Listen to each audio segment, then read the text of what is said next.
अच्छा, इवेंट्स को डिस्कस करने से पहले कि ऑफलाइन इवेंट्स क्या होते हैं, कस्टम कन्वर्जन्स क्या होती हैं, स्टैंडर्ड इवेंट्स, ये सारी चीज़ें डिस्कस करने से पहले मैं कुछ एडवर्टाइजर साइट की ऑप्टिमाइजेशन जो मैं पिछली वीडियो में कह रहा था कि मैं आगे बताऊंगा आपको, यही मैं इसको क्लियर कर देता हूँ और फिर हम इवेंट्स की तरफ आ जाते हैं। अच्छा, ये मैं डिस्कस किया था पहले कि आपका आपकी जो ट्रैकिंग है वो फेसबुक के लिए क्यों ज़रूरी है और आपके लिए क्यों ज़रूरी है। अब आपके पास जब आपकी कैंपेन पे पहली परचेज आती है तो उसी परचेज की बेसिस के ऊपर अगली परचेज आएगी, फिर उस अगली परचेज की बेसिस के ऊपर तीसरी परचेज आएगी, फिर आपके पास जो चौथी परचेज आएगी वो पिछली तीन परचेजेस के डाटा की बेसिस के ऊपर आएगी। ऐसे डाटा फेसबुक अपना बढ़ाती चली जाती है और आपकी परचेजेस सस्ती से सस्ती करने की कोशिश करती है। यही लर्निंग फेज होता है। जब आप एक कैंपेन बनाते हैं तो आपकी कैंपेन लर्निंग फेज के अंदर होती है। लर्निंग लिखा हुआ होता है उसके ऊपर, एक्टिव नहीं लिखा हुआ होता। तो लर्निंग जो लिखा हुआ है उसका मतलब यही है कि मेटा अपनी साइड से ट्रैकिंग ले रही है और उसकी बेसिस के ऊपर नई ऑडियंस ढूंढने की कोशिश कर रही है। अब ये लर्निंग फेज 50 परचेजेस का होता है। फेसबुक ये कहती है कि मेरे पास 50 परचेजेस आ जाएंगी, तो उन 50 परचेजेस का जो डाटा है उसकी बेसिस के ऊपर फिर मैं कैंपेन को एक्टिव कर दूंगी और आपका ऐड दूसरे जो ऑडियंस है, नई ऑडियंस है, उस तक आपका ऐड पे जाता रहेगा। तो ये तो इसका सिस्टम है। अच्छा, ये जो सिस्टम है ये सिर्फ 30% इम्पैक्ट क्रिएट कर रहा है आपकी सेल्स के अंदर। अगर आपका एड क्रिएटिव ही अच्छा नहीं है, आपकी वेबसाइट ही ऑप्टिमाइज नहीं है, या फिर जो एडवर्टाइजर साइड है उसने सही अपने एंड से ऑप्टिमाइजेशन नहीं की हुई, तो फेसबुक के एड्स बहुत एवरेज परफॉर्म करेंगे या शायद परफॉर्म ही ना करें। ठीक है। लेकिन अगर आपने अपने एंड से सही ऑप्टिमाइजेशन की हुई है, आपका एड क्रिएटिव बहुत अच्छा है, आपका स्टोर बहुत अच्छा है, तो वही फेसबुक के एड जो एवरेज परफॉर्म कर रहे थे वो बहुत अच्छा परफॉर्म करना शुरू हो जाएंगे। तो ये भी स्केलिंग की एक टाइप होती है कि एक तो आप फेसबुक के ऊपर बजट बढ़ा रहे हैं कि आज आप 5,000 रुपये खर्च कर रहे थे, फिर आपने सोचा अब मैं और पैसा खर्च करके और परचेजेस लेता हूँ। आप 10,000 पे चले गए, 20,000 पे चले गए, 1 लाख पे चले गए, 5 लाख पे चले गए। ठीक है। तो ये स्केलिंग आप फेसबुक के ऊपर कर रहे हैं। एक होती है दूसरी स्केलिंग है जो आप खुद ही अपने स्टोर को इस तरीके से ऑप्टिमाइज करते हैं कि आपका जो एड 5,000 रुपये के ऊपर चल रहा है और जितनी परचेजेस आपको 5,000 रुपये के ऊपर वो दे रहा है, ठीक है, उससे परचेजेस फिर आप बढ़ाने की कोशिश करते हैं। जैसे कि मैं अपनी प्रोडक्ट पेज के ऊपर, मतलब आपकी एक रिफंड पॉलिसी, आपकी एक अच्छी रिफंड पॉलिसी आपके एड्स को बहुत बेहतर बना देती है। मतलब अभी आपके एड्स एवरेज परफॉर्म कर रहे हैं, आपकी एक अच्छी रिफंड पॉलिसी आपके एड्स उन्हीं एवरेज जो आपको परफॉर्मेंस एड्स में मिल रही है वो अबव एवरेज हो जाती है, वो और अच्छा परफॉर्म करना शुरू हो जाते हैं। तो ये भी एक तरीके से स्केलिंग होती है जो आप अपनी ऑप्टिमाइजेशन के थ्रू कर रहे होते हैं। तो जरा हम इस स्केलिंग को देख लेते हैं, एडवर्टाइजर साइड के ऑप्टिमाइजेशन को हम जरा क्लियर कर लेते हैं, उसके बाद फिर इवेंट्स के ऊपर आ जाते हैं। अच्छा, ये था प्रोडक्ट पेज, सॉरी, ये आ गया आपका प्रोडक्ट पेज। ठीक है। अब किसी ने आपका ऐड देखा और वो आपके इस प्रोडक्ट पेज तक आ गया। अब यहाँ पर आप कुछ चीजें ऑप्टिमाइज कर सकते हैं कि यहाँ पर कन्वर्जन रेट आपका बढ़े। अच्छा, मैंने पिछली वीडियो के अंदर बताया था कि आपके पास जो आपके पास ट्रैकिंग नजर आ रही है आपको, वो आप डिफरेंट स्टेजेस के ऊपर अब आप देख रहे हैं कि एड टू कार्ट पे क्या चल रहा है, चेकआउट पे क्या चल रहा है, आपकी स्टोर की डिफरेंट स्टेजेस के ऊपर क्या चल रहा है, वो आपको ट्रैकिंग से पता चल रहा है। ठीक। अब आपने देखा यार मेरे जो प्रोडक्ट पेज है उसके ऊपर एड टू कार्ट कम आ रहा है। अब एड टू कार्ट कम आ रहा है तो चेकआउट भी कम होगा, चेकआउट कम होगा तो परचेजेस भी कम हो गई। तो अब ये प्रोडक्ट पेज के ऊपर आप किस तरीके से ऑप्टिमाइजेशन करें कि जिससे आपके एड्स बेटर परफॉर्म करना शुरू हो जाए। ठीक है। अब यहां पर क्या है, सबसे पहले आपका आ गया टाइटल। अब ये जो टाइटल है ये भी एक इम्पैक्ट क्रिएट कर रहा है इसकी प्रोडक्ट के साथ। अच्छा, अब जब कस्टमर आपके स्टोर के ऊपर आता है तो वो आपकी प्रोडक्ट को देखता है सबसे पहले। यहाँ आपने कोई इमेज इस्तेमाल किया हुआ है, वीडियो इस्तेमाल की हुई है, इस प्रोडक्ट को देखते हुए वो बाकी के फैक्टर्स को जज करता है इस प्रोडक्ट की बेसिस के ऊपर। अब जैसे कि उसकी नजर पड़ी इस प्रोडक्ट के ऊपर जो कि टी शर्ट है। अब सबसे पहली चीज तो उसकी इमेज आ गई, इमेज की क्वालिटी कैसी, किस तरह की पिक्चर्स आपने इस्तेमाल की हैं। अब ये जो पिक्चर इस्तेमाल हुई हुई है ये एक बहुत ही घटिया पिक्चर इस्तेमाल हुई हुई है। तो इसके ऊपर जो ये एड्स चला रहे होगी, ये वेबसाइट के एड्स जो चल रहे होंगे, अगर ये पिक्चर अच्छी कर लेता है, इस पिक्चर को बेहतर कर लेता है, तो इसके एड्स की परफॉर्मेंस बेहतर हो जाएगी। अब यहाँ पर आपने फेसबुक के साथ कोई छेड़छाड़ नहीं की, अपने एड्स के अंदर कोई चीज़ एडिट नहीं की, कुछ नहीं किया।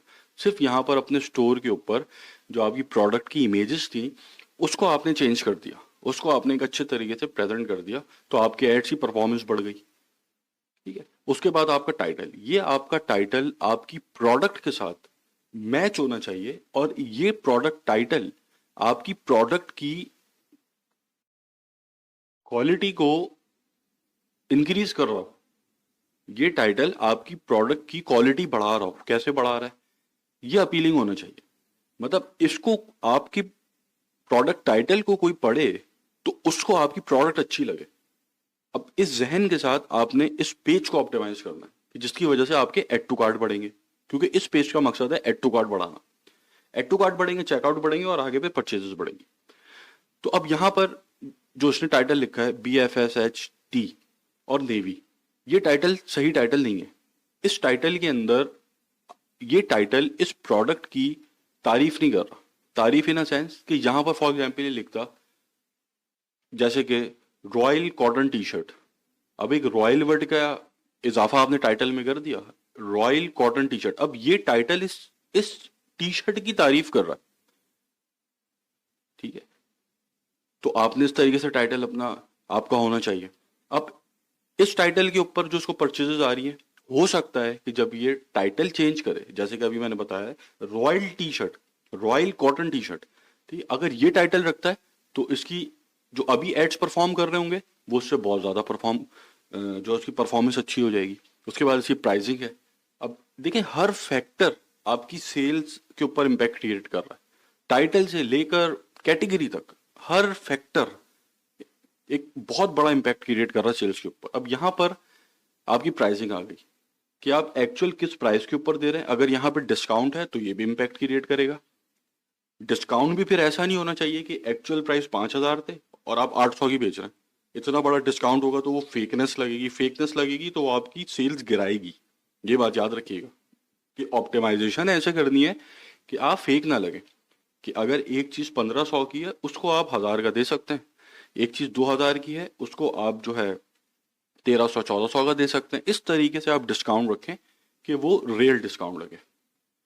उसके बाद ये आपका एड टू कार्ट है, ठीक है। एड टू कार्ट बटन जो आपका कॉल टू एक्शन बटन है, ये बटन बहुत आपने कोई अच्छा सा इस्तेमाल करना है। इसके ऊपर कोई मोशंस आपने ऐड करने के, ये थोड़ा हिल रहा हो, ये जो है जूम इन जूम आउट हो रहा हो, मतलब इसके अंदर मोशन हो, जो ये बटन अपनी तरफ एक यूजर को, फेसबुक यूजर जो आपके प्रोडक्ट पेज के ऊपर आए, अट्रैक्ट करे, ठीक है। उसके बाद आपकी कैटेगरी, ये भी एक इम्पैक्ट क्रिएट कर रही है कि आपने सिंपल कैटेगरी नहीं डालनी टी शर्ट्स, इसके अंदर भी कुछ ऐसा प्रीमियम डालें कि ये प्रोडक्ट आपकी देखने में प्रीमियम लगे। मतलब ये कैटेगरी भी आपकी इस प्रोडक्ट की तारीफ करे। जैसे कि टाइटल तारीफ कर रहा था ना, रॉयल, रॉयल एक वर्ड आ गया, कॉटन टी शर्ट, ये टाइटल तारीफ कर रहा है इस प्रोडक्ट की। ऐसे ही कैटेगरी के अंदर भी कुछ ऐसा प्रीमियम वर्ड का आपने इस्तेमाल करना है। अपनी कैटेगरी ऐसी बनानी है प्रीमियम, कुछ ऐसा उसके अंदर लुक आपने देना है कि जो आपकी प्रोडक्ट की तारीफ करे। फिर आपने यहाँ पर स्टॉक लगाना है कि स्टॉक के अंदर कितने पीसेस अवेलेबल हैं, 8 पीस अवेलेबल हैं, 10 पीस अवेलेबल हैं। ये भी आपको एक आपकी सेल्स के अंदर इम्पैक्ट क्रिएट कर रहा होता है कि हाँ यार 8-10 स्टॉक ही अवेलेबल है, मैं ले लेता हूँ उसको। फिर यहाँ पर रिव्यूज होने चाहिए। एक प्रोडक्ट के ऊपर रिव्यूज हैं, एक प्रोडक्ट पेज के ऊपर रिव्यूज नहीं है, ये भी आपकी सेल्स के ऊपर इम्पैक्ट क्रिएट कर रहे होंगे। मतलब जिस प्रोडक्ट पेज के ऊपर रिव्यूज हैं उसके फेसबुक एड्स बहुत अच्छा परफॉर्म कर रहे होंगे, जिसके ऊपर रिव्यूज नहीं है उसके फेसबुक एड्स एवरेज परफॉर्म कर रहे हैं। या अगर आपका प्रोडक्ट पेज के ऊपर रिव्यूज नहीं है और एवरेज परफॉर्मेंस है, आप इसके ऊपर रिव्यूज डालेंगे तो आपकी परफॉर्मेंस बढ़ेगी।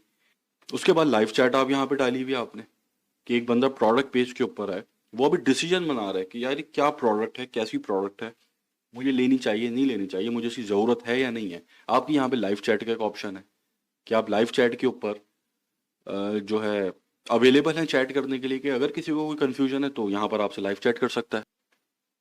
उसके बाद आपका मटेरियल प्रोडक्ट इन्फॉर्मेशन जो होती है, ठीक है, यहाँ पर आप किस मटेरियल को इस्तेमाल कर रहे हैं, क्या स्टिचिंग क्वालिटी है, बहुत सारी चीज़ें आप इसके अंदर अपनी प्रोडक्ट को लेकर मटेरियल के हवाले से सारी चीज़ें आप यहाँ पे मेंशन कर सकते हैं। किस तरह वो बनी है, क्या उसका प्रोसेस था, कुछ चीज़ें एडिशन करके अपने पास से एक अच्छा सा प्रोडक्ट डिस्क्रिप्शन जो है वो भी आपकी सेल्स के ऊपर इम्पैक्ट क्रिएट करता है। उसके बाद आपने यहाँ पे शिपिंग की इंफॉर्मेशन क्लियरली देनी है कि आज आप ऑर्डर करते हैं, इतने दिन में आपको डिलीवर होगा, इस कुरियर कंपनी के थ्रू डिलीवर होगा। ये भी एक इम्पैक्ट क्रिएट करता है, ठीक है, आपके एड्स के ऊपर, आपकी सेल्स के ऊपर। फिर आप इसी प्रोडक्ट पेज के ऊपर अनबॉक्सिंग वीडियो होती है कि आप एक वीडियो के अंदर HD क्वालिटी के अंदर उसको अनबॉक्स करके दिखा रहे हैं, अपनी प्रोडक्ट को अनबॉक्स करके दिखा रहे हैं। ये भी एक इम्पैक्ट क्रिएट करता है, ये भी आपकी सेल्स बढ़ाता है। तो ये कुछ चीजें आपकी सेल्स के ऊपर एक बहुत बड़ा इम्पैक्ट क्रिएट कर रही होती हैं। अब आप ये चीज समझें कि ये अभी जो मैंने आपको इसके अंदर चीजें समझाई हैं, उसका मकसद ये था कि आपकी एड्स की परफॉर्मेंस किस तरीके से आप यहां से बढ़ा रहे हैं। एक तो फेसबुक के ऊपर आपने छोड़ा हुआ है, लेकिन यहां से आप क्या क्या चीजें कर रहे हैं जिससे आपकी एड्स की परफॉर्मेंस अच्छी हो रही है। अब दो लोग एड चला रहे हैं, सेम हर चीज जो सेम टारगेटिंग कर रहे हैं। एक की वेबसाइट ऐसी बनी हुई है जो आपके सामने है, और दूसरे बंदे की वेबसाइट वैसी बनी हुई है जैसी चीजें अभी मैंने आपको बताई हैं उसके अंदर हो। तो आप बताएं किसके ऊपर सेल ज्यादा आएंगी और किसके एड्स अच्छा परफॉर्म करेंगे। ऑब्वियसली दूसरे वाले बंदे के एड्स अच्छा परफॉर्म करेंगे कि जिसके अंदर चीजें अभी मैंने बताई हैं वो उसको फॉलो कर रहा है। तो आप ट्रैकिंग आपके लिए, एडवर्टाइजर साइट के लिए ट्रैकिंग इसलिए बहुत इंपॉर्टेंट है कि आपको पता है कि यार मेरे जो प्रोडक्ट पेज है उसके ऊपर क्या चल रहा है। अब वहां पर इस तरीके से मैं ऑप्टिमाइजेशन करूं कि जिससे मेरी ट्रैकिंग रिजल्ट जो है वो बढ़े। यहां पर रिटर्न पॉलिसी आप अपनी मेंशन कर सकते हैं एक लाइन के अंदर कि 5 day refund policy, 5 day easy returns. ठीक है, अब यहाँ पे मेंशन करना चाहिए। यहाँ पर आप मेंशन करेंगे, इम्पैक्ट पड़ता है, बहुत बड़ा इम्पैक्ट पड़ता है इन चीज़ों से। ठीक है, रिफंड पॉलिसी आप मेंशन कर सकते हैं। तो ये कुछ चीज़ें आपकी प्रोडक्ट पेज के ऊपर आप ऑप्टिमाइजेशन करते हैं कि जिससे आपके एड्स बेहतर हो जाते हैं।